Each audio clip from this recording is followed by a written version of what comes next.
Team Finland. Oh, don't worry. I don't have much for Austria. Okay, well, this features, if you're a Leaf fan, Topi Niemela and obviously Ronnie Hirvonen. Both of them are interesting players for Leaf fans, obviously, but Team Finland, I mean, always sort of there. Like, there's a lot, I'm looking at the forward group here, a lot of undrafted players, 19 years old, 18 years old, 17. But what I think is interesting about the Finnish program is they always seem to have a way that is very frustrating to watch and play against. Does that make sense? No, yeah, they play with identity. Yes. Which is, I think it's honestly, it's the most important thing for an international program. Because, you know, we always have these conversations like the one we just had about Team USA. Oh my God, how are they going to replenish? Well, every year there's new kids. Like, this is how junior hockey works. The OHL, the WHL, the QMJHL, they all have the same problems.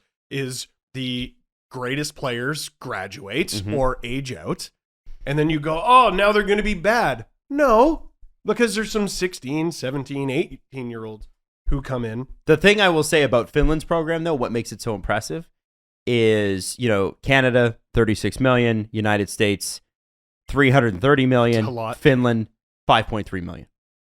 Yeah. And the fact that they are able to stay, they're usually top 3, top 4. They usually are. Oh, yeah. They're always a medal threat. You can't... That's amazing. Can't take them for granted. And this is the team that I probably... It's an interesting tournament for Leaf fans because there hasn't been a Leaf on Team Canada in a very long time. I think Ian Scott was the last one, and he only played one game. There's Matthew Nyes on Team USA, who you're going to be keeping an eye on. But for the second year in a row, I think the team you're cheering for the most outside of Team Canada is Team Finland, because Hirvonen and Niemela are both back. Hirvonen struggled at the beginning of the tournament, and then, like, oh my God, he missed so many wide open nets and hit so many posts. And then he just starts burying the thing, second round pick from a couple years ago. But Topi Niemela was the defenseman of the tournament last year, and he's back. Like, the Finnish league, I don't know if he still is, but there were times in recent weeks, like in December, where Niemela was the top scoring player in the entire Finnish league. Not just top scoring defenseman, top scoring player. So the Finnish league has to be thankful that he's going to this tournament of children for a few weeks, and then he can go back to torturing adults. This guy's special. If Finland's going to win, it's going to be because of their defense, because they also have the 2018 under-18 World Juniors defenseman of the tournament. I'm going to butcher the name, but it's Aleski Hemosalami. Salami? Let me try. Heimosalmi. Heimosalami? Is that how you're going? Here, I'm going to see if I can Can you help me with that one? Brad Lambert. Yeah. I love that there's a guy on Team Finland named Brad Lambert. From Canada. But he's from Finland. Oulu, Finland. Wow. Well, nope, wrong guy. Lahti. Defense is going to be how I think they're going to win any games. I have them finishing second in their group behind Canada. They have 4 returning defensemen, which is huge. I'm huge on returning players because the experience of going to the World Juniors, it means something. And like you said, 2 of the tournament's best defensemen coming back. Let's move on to Team Russia. Now, I'm really looking forward to, because they're in the same group, Team USA and Team Russia facing off. I know Canadians are always like, it's Russia and Canada when it comes to hockey. But because of the Miracle on Ice game and because of, I don't know, geopolitics for the entire last century, it's kind of fun when Russia and the United States play each other in anything. It is, but this is a tournament where I think the hockey world needs to watch Team Russia very closely, because I talked about how Team USA is sort of adopting Team Russia's former identity. What's Team Russia's current international hockey identity? That's been really hard to put your finger on. And I know they won the gold medal in 2018 or whatever at the Olympics. Shut up. But Shut up. That they used to be, Soviet Union Russia, ultimate play together team. The ultimate unit. And then they kind of got away from that, but they had ridiculous, overpowering, overwhelming skill. And their identity over the last few years hasn't been team togetherness or cohesiveness. It hasn't been skill. It's been a complete and utter lack of composure. Seriously. Talk about that. What do you mean by that? They crumble. And they wear their emotions on their sleeves in a way that is not helpful. Like, I'm talking about Team Russia from about a decade ago having pride in themselves and pulling on their jersey and everything. And who knows, maybe they went into the dressing room second intermission and tore the paint off the wall, and that motivated them to go forward. But last year, I just remember watching Vasily Podkolzin, who was unbelievable at the tournament, just completely losing his composure on the bench, trying to will his team forward. And again, it's difficult because even as team captain, you're a child. You're a child Yes. trying to rally children. Yeah. It's very difficult, but Russia just seemed to face adversity and never recover from it. And it doesn't help that Yaroslav Askarov, who's supposed to be one of the best goalie prospects in hockey, was not good at all. You remember he had those weird dancing feet? Yes. Yeah. 100%. Just weird.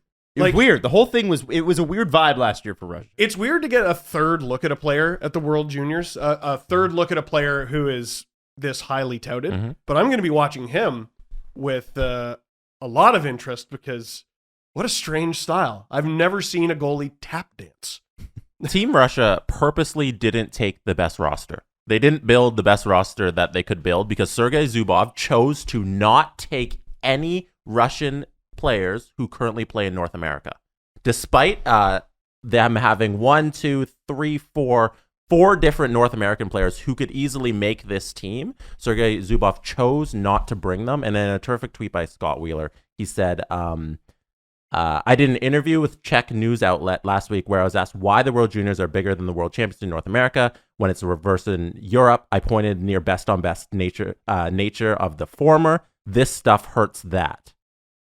As the Russians only have one righty on the entire roster, which is besides the point. Right-handed player? Yeah, on the entire roster. Wow. Sergei Zubov on the 0 North American He's players. right. Oh my God. Yeah. So And it's Wait, Askarov. I was about to say, and it's a goalie. yeah, their goalie out of 24 of 25 players. This is it completely is besides my point. And this is an aside. They have an entire roster of only right-handed players. Just a bunch of Larrys. Which is Where are all hilarious the because Randys? Zubov was a righty. Yeah. The best thing that could happen for the Russian hockey program is they get absolutely stomped this year. But one encouraging thing I am going to say, everyone's going to watch or going to want to watch Matvey Michkov, who I think is the same draft as Connor Bedard, or is it Shane Wright? I keep getting lost. Shane Wright's this coming up one. Connor Bedard's the next one, 2023. Right. Well, Yeah. anyway, he's supposed to be a top 3 pick, probably second overall, either this upcoming draft or the next. I forget. Zubov on the roster. We came to the conclusion that players who have been training with us here in Russia are stronger defensively. The strongest players have been picked. They want Russians no matter what. And if you play in North America, you are not on this team. I think that's a ridiculous way to build a team if you're trying to win a tournament. You don't take the best players. And this is It goes back to the initial point of them trying to build a Russian team no matter what, through and through. And I don't know why you would make that decision. what's the identity though? Right? Like, what is the identity? If you're trying to build a Russian team, what does Russia, the team, stand for? And this is the problem, right? We've seen this before in Russia. A lot of these picks come down to politics. Yes. And it's listen, It's watch. annual. We're gonna do this. We're gonna do this preview, and then they're gonna go and tear the tournament up, and everybody's gonna be like, "Yeah, well, Zubov knows more than you," and he does. He does. Thank Sergei you. Zubov knows more than me. Yeah. That's Yeah. cool. I'm fine. I will sleep well tonight knowing that. That's fine. He's one of my favorite defensemen I'll of all never time. recover. I would always pick him in fantasy drafts. I love Zubov.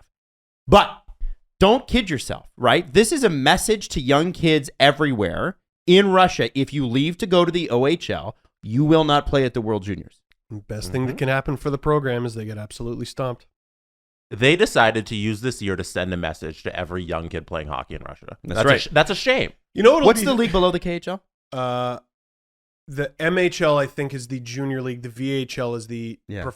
the minor league. So they want you in the MHL or Yeah. the V. They don't want you over here in North America. That is, it'll be fascinating to see if they have success and win gold and watch them double down. Yeah. Oh. That'll be fascinating So I think they double down either way. because it's Russia. Because, well, and here's the great thing, is that when you're dealing with players that are not going to be here next year because they'll be drafted or they'll move on or they'll be too old, they can just say, well, that was just a shitty example. But next year when we do this again, it'll be fine. This is going to be the way this is for Russia for a little bit. I'm curious to see how it works out for them.